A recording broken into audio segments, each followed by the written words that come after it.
Hey, if you're raising kids and you're worried about their nutrition, one, I would make sure that they're following a good growth pattern. So look at trends, look at how they're growing overall. Maybe not in a day. Do not look at their body shape. Do not look at their fat.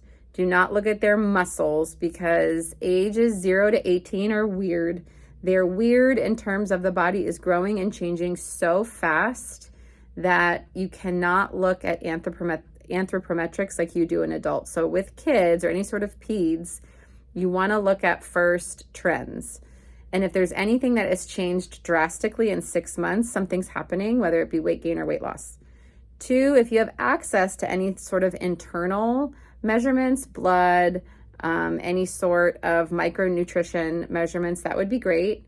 And then you can look at, okay, what's happening hormonally, what's happening in the blood in terms of your immune system, any sort of bone marrow markers, inflammatory markers that are validated, looking at glucose, looking at insulin. So if you have the ability to do any sort of internal testing, peds can be hard, that could be some great information. Two, you could also do any sort of bone health through a DEXA scan. That's a really easy x-ray. The only way that insurance would cover that is if you have extreme weight loss in the last 6 months in females, a missing menarche or missing period, and then marked changes in terms of restrictive dieting. So you're going to see this in maybe athletes or maybe any sort of disordered eating population.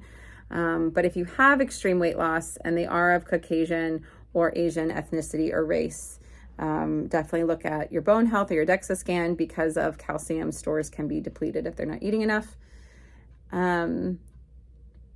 When it comes to variety and it comes to, are they getting enough micronutrition?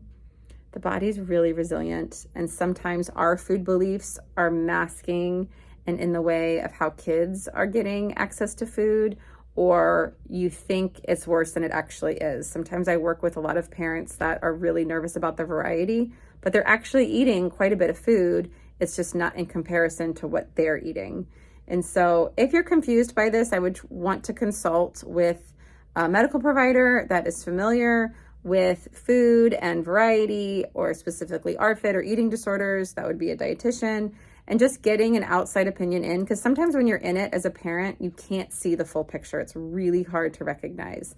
And so for kids' health, making sure you're looking at trends and they're growing appropriately, but also knowing that the body drastically changes in terms of height, weight, and body fat stores.